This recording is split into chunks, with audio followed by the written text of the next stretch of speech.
Hey guys, this is National Master Kevin Yang back at it with another video. So, in this video, I'll be playing against Annieg001. So, um, I'll be showing you the French defense. So, this is the winner, and it's a very familiar line, but I'm going to show you how to not play it so great. So here's how I play it. E4, E6, D4, D5, knight C3, bishop B4. So this is standard. And then E5, this is standard. And here, people play knight E7, people play C5, there's probably other moves to play. But I played knight E7 after bishop D3, C5, and now A3. And here's where I go wrong. And I know I go wrong. I knew it in the game. I said, I want to see how our friend Annieg001 adapts to this situation. So I take on d4. This is a bad move because the good thing about pawn takes bishop is number one, it opens the rook, and that is already a very big edge for white. In addition, if the pawn is on b4 and the knight comes to c6, sometimes the move b5 will come in handy. So just keep that in mind. So takes, and knight c6. And at this point in the game, the best move for white should be f4, because then you put your knight on f3, and then you castle. But if you put your knight on f3 first, then there are ways to attack this pawn. So of course, knight g6, you have queen c7, right? So there are so many ways to attack this e5 pawn. Whereas if you put the pawn on f4 and you move the knight to f3, the pawn is going to be very, very solid. So just a small difference, but knight to f3 was played in the game. I played queen to c7, played knight to g6, and honestly, I decided to take on f4. But I don't know if this was a great trade. I would say that, my knight plays an active role in trying to attack this pawn. But I don't know if this is a good trade for me or not. Ultimately, in the game, I decided, I think I like the trade because the bishop can go back to g3, and, I think this bishop is stronger than the knight's potential. So I took and I played knight to e7, just hinting at the c3 pawn, castles, and here I remember thinking, is it really worth taking that one c3 pawn? And to be honest, I was thinking in the terms of development, and I was like, I'm going to get my knight there, I'm going to castle, and after knight d2, I said, do I bring my bishop out to d7? Do I take on e5, or do I take I think I was, at this point, in my mind, I said, I'm going to take on e5. But which piece am I supposed to take it with? And to be honest, I really wanted to take it with the knight. But I worried something about this diagonal, right? So obviously there might be king h1, and there might be knight to f3, trying to put pressure on this diagonal. There might be rook to e1, just simply using the first move to try to mix this diagonal. There are other ways to attack the diagonal for sure, but I kind of felt uncomfortable doing it. So then I thought about queen takes c3.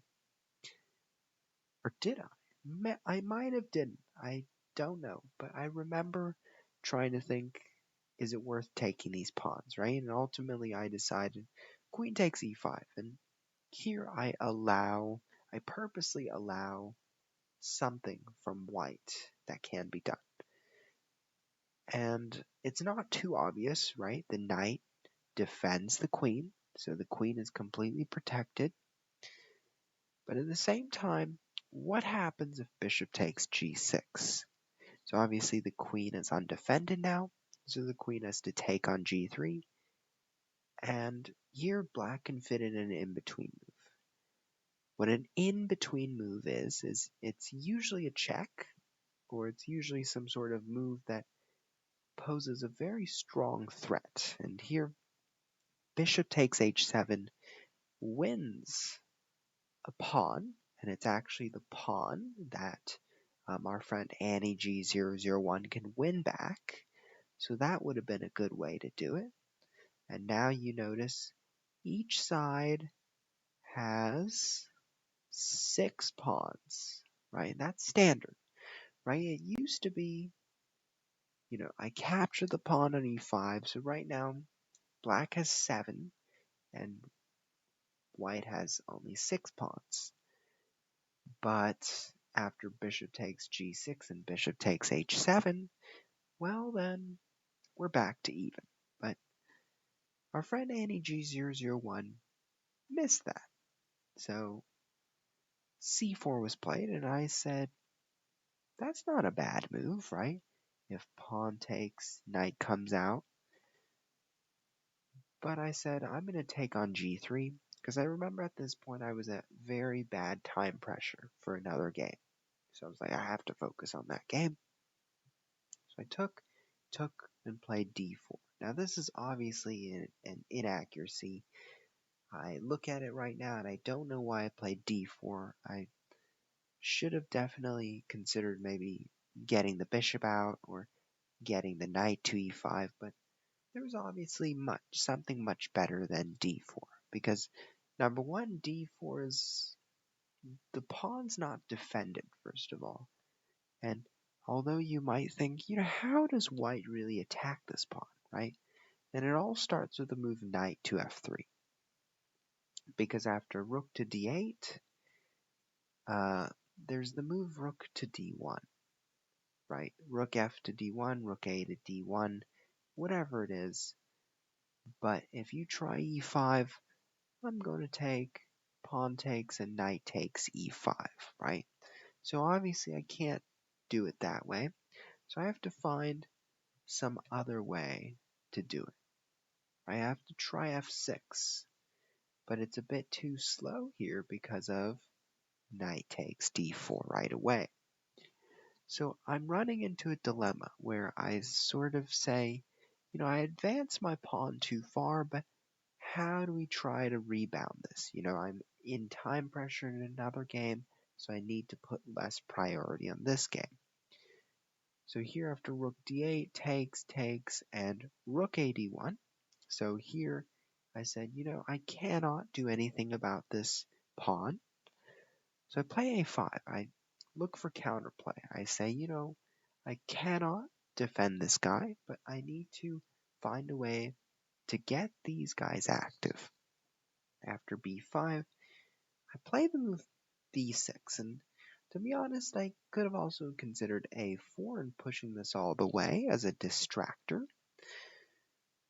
but I didn't know what the possibility of that was to succeed. So I played b6, I traded, brought my bishop out, and after rook to d1, which is a blunder, it's a very big blunder, and it's the game-losing blunder.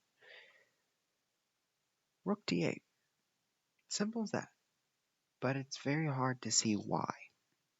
Right? You might ask yourself, why do I play certain moves? And it's all about what comes next. So what comes next is black has the move e5. That is what the black side has to see, but it's not easy to see it at all, right? You've just traded and you're just thinking, I want to reoccupy this file, but all of a sudden your friends are tangled on the same place. So if rook d2, well, a4, right? And if knight f3, rook takes, knight takes a3, and you can get to b3, right? So king f2, Um, I could go bishop to e4. If you play knight takes e4, I'm going to play a2.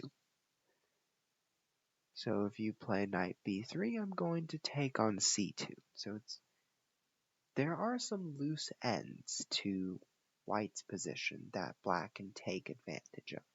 And I would say, in the game, rook d8, king f2, e5. I won the game, but obviously it wasn't smooth, right? So let's look at the game. a3, and be aware the right move here is not takes d4 and to give white the open file. It's bishop takes c3, b takes c3, and here you have a variety of choices. Knight d7, knight to c6, right? It really depends upon the player's choice. So in the game, I took, and here white should play the move f4, solidify this e5 pawn because it's really important to keep it. It restricts a lot of squares, right? And it really is a space grabber. So you want to keep that space grabber as best as possible. But in the game, this trade happened and I was able to develop my pieces. And here, queen takes c3. I should have considered more thoroughly, but I stopped because I thought, I sort of felt like there was something in me that just said that there's something wrong with that. So after queen takes e5, like to reiterate that there's bishop takes g6 and taking one of these guys with check. Queen takes g3, d4, rook d8, and after rook a to d1, a5, b6, and here rook to d8, king to f2, and e5. So, the end of the game, it looked like it was a equalish position around here, but I have to say the move that made the difference was this move. And this was the game losing move for sure. But I have to say it was a hard game because obviously I made mistakes when dealing with this position, right? D4 was a terrible mistake. I mean, although the computer evaluation didn't fluctuate that much, personally, I was disappointed by this move, And I know I could have played knight to e5 or bishop d7, but I just needed to think a bit more, and unfortunately I didn't have that time on my hands because I was dealing with, other games, and so it really took away the time that I could devote to finding my groove in this game. So that's the challenge of being in a simul, but luckily for me, I was able to find the win in the end. So regardless if you win or lose, it's important if you find your curiosity. It's not important about how many games you win or lose. It's about the quality of how much you love your game, right? And how much effort you put into making the game enjoyable for yourself. Because if, let's say, chess is not enjoyable for you, well then, either try to find a way to make it enjoyable, or maybe just, I don't know, if you want. I mean, the worst case is finding something else, but I want I want to encourage all my viewers to give chess a go. I think it's mentally challenging, but it's also, if you start doing more and more of it, and it's more to you like something like gaming, like how gaming can be fun, right? If that appeals to you, well then chess offers a very mentally um, challenging kind of process as well.